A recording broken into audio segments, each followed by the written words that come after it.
মালিক জিজ্ঞাসা করে প্রতিদিন, বান্দা কি কারণে আমাকে ছেড়ে দিলা? হ্যাঁ, রাত 12টা বাজে তুমি ঘুমায় গেলা, মা ঘুমায় গেল, বাপ ঘুমায় গেল, বিবিও ঘুমায় গেছে, পাড়া পড়শি ঘুমায় গেছে। আল্লাহ বলেন, আমি তো ঘুমাই নাই বান্দা, আমিও তো ঘুমাই নাই। সারাদিনে আমিও তো জগৎটা পরিচালনা করছি, তবুও তো আমার কোনো ক্লান্তি নাই, আমি তো ঘুমাই নাই। কেন ঘুমাই নাই জানো বান্দা?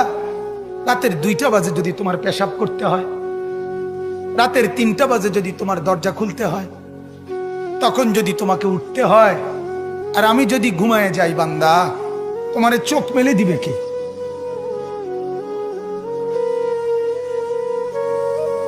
এই বাপ, চোখ মেলে দিবে কে?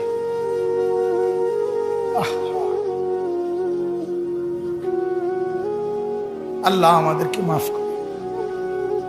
কোরআনুল কারীমের মধ্যে আল্লাহ তাআলা বলছে, ওয়া হুয়াল্লাযী ইয়াতাওয়াফফাকুম বিল-লাইল। কোরআনে আল্লাহ বলে, বান্দা শোনো, প্রত্যেকটা মানুষকে রাত গভীরে যে ঘুম আমি দেই, সেটা ঘুম না, আমি ওয়াফাত দেই, আমি মূলত মৃত্যু দিয়ে দেই। আবার আমি দয়া করে একটা নির্দিষ্ট সময় পরে চূড়ান্ত মৃত্যু দেব বলে আমি আবার সেই হায়াত সকালবেলা যখন জাগতে শুরু হয়, তখন আমি ফিরাই দেয় আল্লাহ। এমনও মানুষ আছে পৃথিবীতে, রাত্রিবেলা ঘুমাইছিল ভালো মানুষ, সকালবেলা আর জাগে নাই।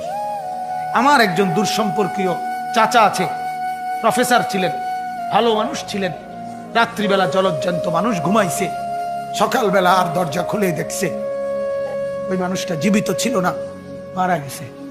হতে পারে না? হতে পারে কিনা বলেন না? তাইলে বছরের পর বছর, মাসের পর মাস, এই বাপ, বাহিরের কারো চিন্তা করে বাদ দেন। আপনারা যারা বসছেন, আপনাকে বলছি, আপনি কষ্ট করে বসছেন, রাতের 12টা বাজে, রাতের 12টা বাজে, এত কষ্ট করে বসছেন, বিনিময়ে একটু ভাবেন, একটু ভাবেন, অনুরোধ আমার, একটু ভাবেন।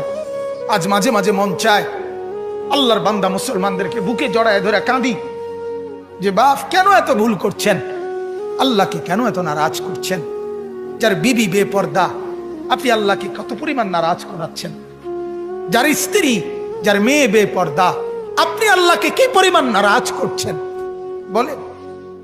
এক কুকুর মরলে, লাশ ফেলে রাখলে যেই দুর্গন্ধ ছড়ায়, সেই দুর্গন্ধে অল্প কিছু মানুষের কষ্ট হয় কিছুক্ষণ, কিন্তু এক নারী বেপর্দা হাঁটলে যে যুবকগুলোর চরিত্র নষ্ট হয়, সেই নারী এক মরা লাশওয়ালা কুত্তার চাইতেও বেশি দুর্গন্ধ ছড়ায়। কুকুরের দুর্গন্ধ এত বেশি ছড়ায় না, বেপর্দা নারীর দুর্গন্ধ যে পরিমাণ ছড়ায়। সে তো শত শত যুবক তার চরিত্র শেষ করে দিয়েছে। এই সিনেমার নায়িকা নর্তকীরা উলঙ্গ আর ছবি আর বিবস্ত্র ছবি আর নাচ গানের এই ফুর্তি দেখিয়ে এরা হাজারো যুবকের চরিত্র গঠন করে না নষ্ট করে? কথা বলেন না কেন? এজন্য আমার শায়েখ আল্লামা মুফতি মুশতাকুন নবী সাহেব বলে, হাজারো মানুষের জীবন নষ্ট করে যে, এজন্য তার জীবনে কখনো সুখ ধরা দেয় না। এজন্য এই পৃথিবীর জরিফ এটা, আপনি জরিফ চালায়া দেখেন, যত সিনেমার নায়ক নায়িকা, এদের জীবনের মতো দুঃখী জীবন, ব্যক্তি জীবনের মতো কষ্টের জীবন আর কারো নাই। আপনি খবর লাগান, আপনি খবর লাগান, এদের মতো লাঞ্ছনা। কারণ হাজারো যুবককে নষ্ট করছে এই হাসি দিয়া, অথচ এই হাসিটার মূলত আসল হাসি না। এই হাসি যদি ল্যাবে অথবা ডায়াগনস্টিক সেন্টারে পরীক্ষা করায়, প্রত্যেকটা হাসির মধ্যে ফরমালিন পাওয়া যাবে। কি পাওয়া যাবে? ফরমালিন। ফরমালিন। মেহেরবানি করে একজন শুনুক, কোনো অসুবিধা নাই। আমি আমার জীবনে কোনোদিন শ্রোতার পরিমাণ গণ্য ওয়াজ করি নাই, এটা আমার তবিয়তেই নাই। আলহামদুলিল্লাহ, আমার এটা জিন্দিগি। আমি আজকেও আমি আসরের পরে বয়ান করছি, জোহরের পর, আসরের পর, মাগরিবের পর, এশার পর, আমার কোনো হিসাব কিতাব নেই।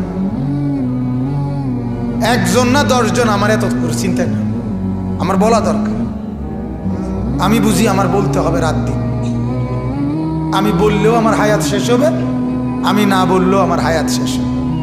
আমি সারাক্ষণ শুয়ে থাকলেও আমার জিন্দিগি শেষ হয়ে যাবে, আমি সারাক্ষণ পরিশ্রম করলেও আমার জিন্দিগি কি হয়ে যাবে, শেষ। এবং অবসর পরিশ্রম উভয় হালতেই আমার জীবন শেষ হবে আমার নির্ধারিত সময়। ঠিকমতো ঘুম যাইলে আমি 10 বছর বেশি বাঁচব, আর মেহনত করলে আমি 10 বছর কম বাঁচব। বিষয়টা এমন, প্রত্যেকের হায়াত আমাদের নির্ধারিত, ঠিক কিনা বলেন না? কাজেই হায়াত একেবারে সীমিত, একদম সীমিত। আহা, বিবেকবান যারা তারা বুঝে, তারা বুঝে। আজ থেকে এখনকার জিন্দিগি এমন যে প্রতি মাস বছর যে যায় 13 পাওয়া যায়। এই যে রমজান কাছায় গেছে, কল্পনা করেন তো, গত রমজান যাইতে যাইতে এবারে রমজান চলে আসছে। এখন রজব মাস চলতেছে, রজব মাস আসা মানেই হলো রমজান কাছায় যায়। কত দ্রুত ইয়াতাকারাবুজ জামান। আল্লাহ নবী সাল্লাল্লাহু আলাইহি সাল্লাম বলেন, কিয়ামতের একটি আলামত, সময় খুব কাছাকাছি হয়ে যাবে, করিব করিব, সময় খুব দ্রুত। আল্লাহ নবী বলেন শেষ পর্যন্ত এরকম হবে, 1 বছর মনে হবে 1 মাসের মতো, 1 মাস মনে হবে 1 সপ্তাহের মতো, 1 সপ্তাহ মনে হবে 1 দিনের মতো, 1 দিন মনে হবে 1 মুহূর্তের মতো। এরকম দ্রুত সময় চলবে। এজন্য আমরা সময়কে কদর করি। বাপ, জওয়ান বুড়ো প্রত্যেকের জীবনে গাফলতটাই বেশি বাজার।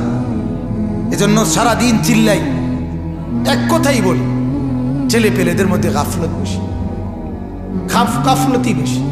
একটা মানুষের কতক্ষণ মোবাইল চাইতে মনে কয়, আমার এটা বুঝে ধরে, তুই বেটার কতক্ষণ ঘুরতে মন চায়। আর একটা মানুষের তো একটা বিবেক বুদ্ধি আছে, বিনোদন মানুষের কতক্ষণ না। এটা কি জিন্দিগি, এক জানোয়ারের জিন্দিগি।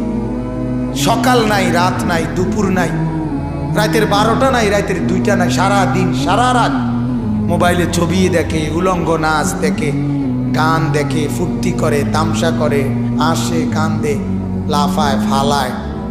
কিটা এটা আসে? আশ্চর্য কথা।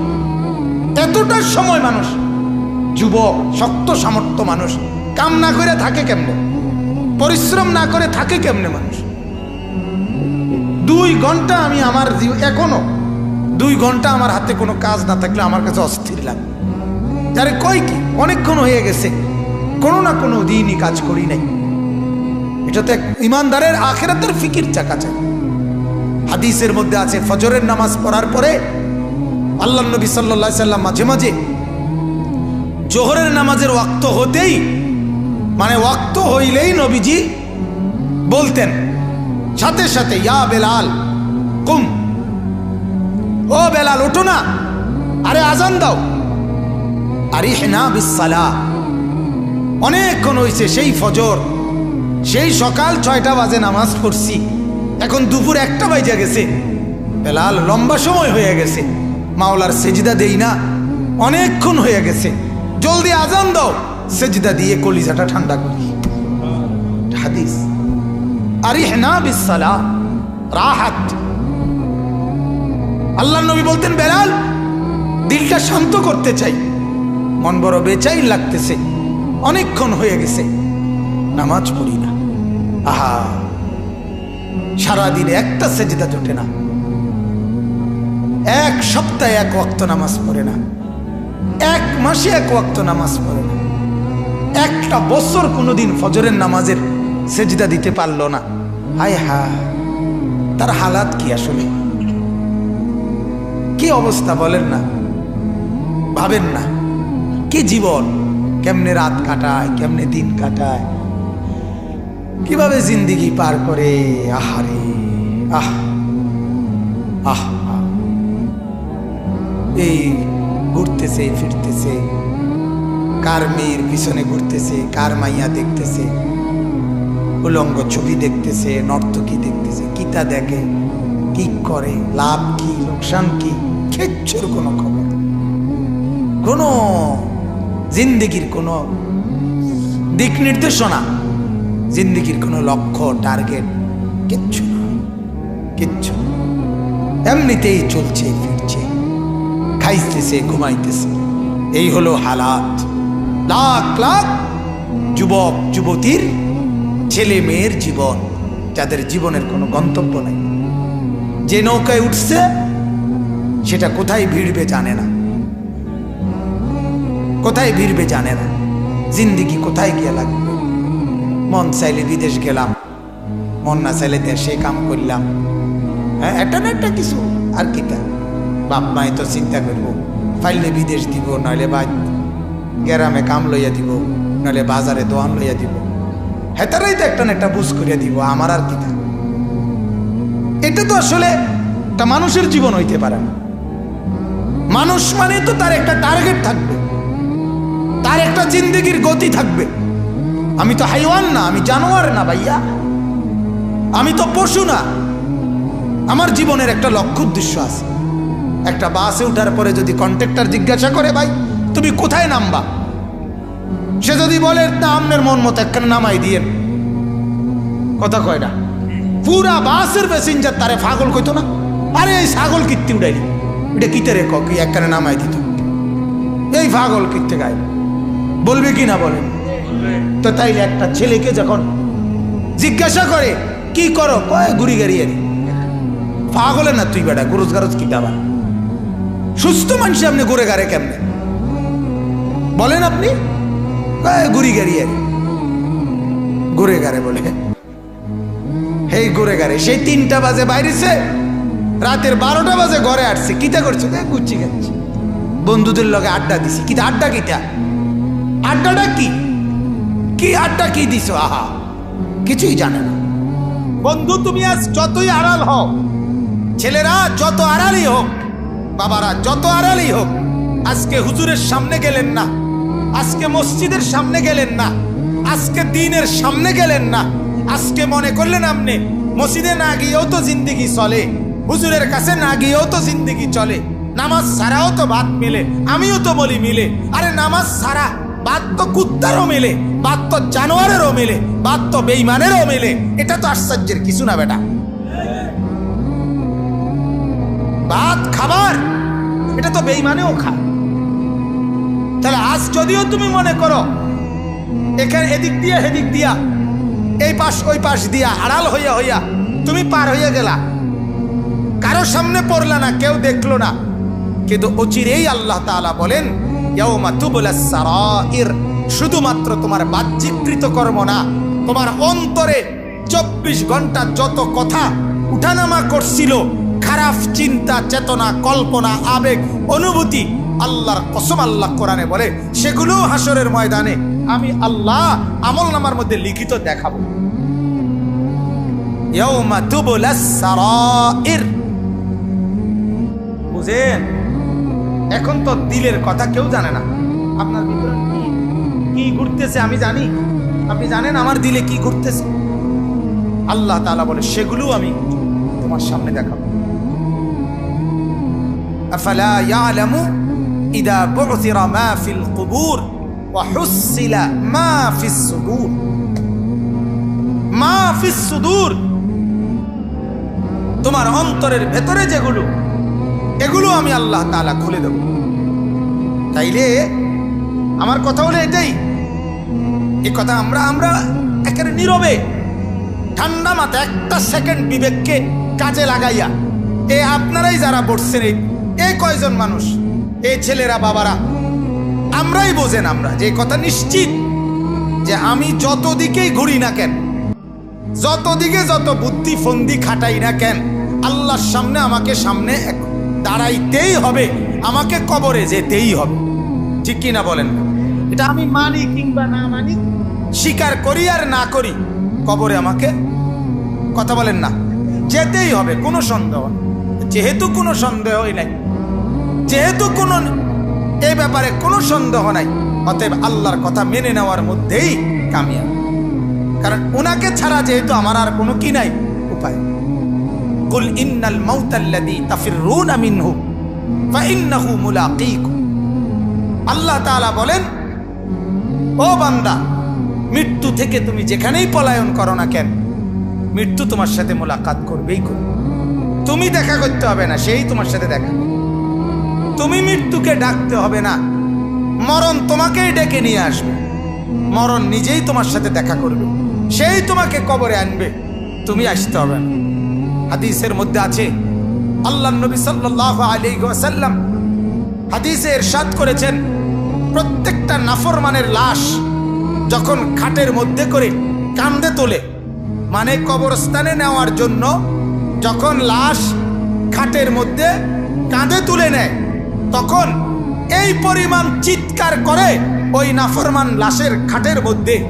আল্লাহর নবী সাল্লাল্লাহু আলাইহি সাল্লাম বলেন, যদি একটা সেকেন্ডের চিৎকার তোমরা ওই নাফরমানের শুনতা, তাহলে পৃথিবীর কোনো মানুষ কাউকে কাঁধে আর লাশের খাটিয়ে তুলতো না, বরং ফেলে রাখতো আর কুকুর বিড়ালে খাইত।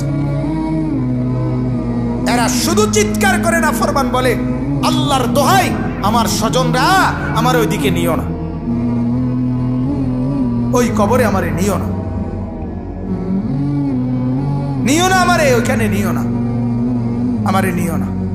হায় তোমরা আমারে কই নিচ্ছ? তোমরা না আমার স্বজন, তোমরা না আমার সন্তান। গতকালকের আগের দিন আমি এক মসজিদে আসরের নামাজ পড়ছি।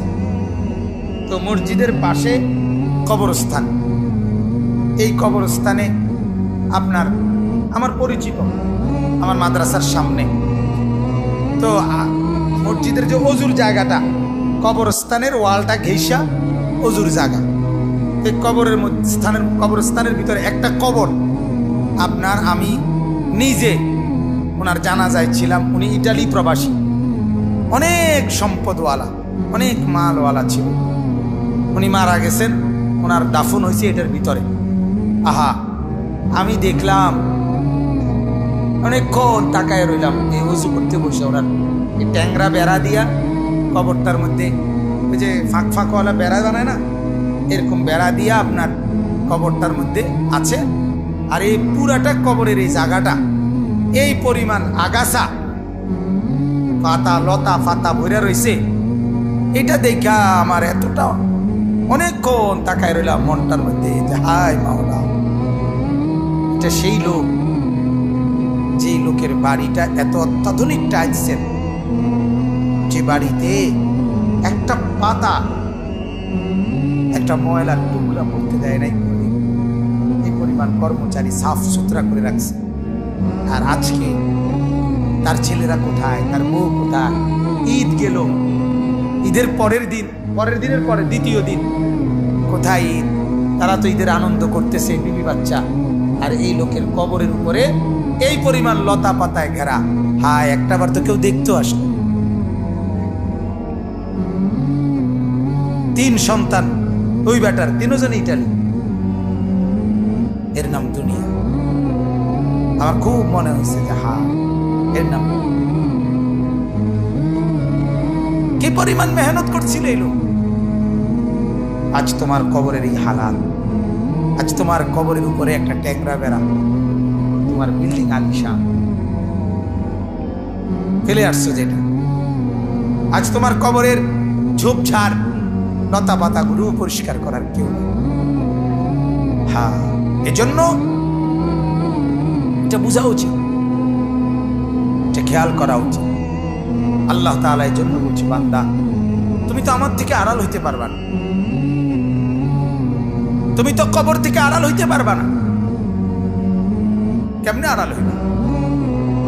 আইনামা তাকুনু ইউদরিকুমুল মাউত ওয়ালাউ কুনতুম ফি বুরুজিন মুশাইয়াদা।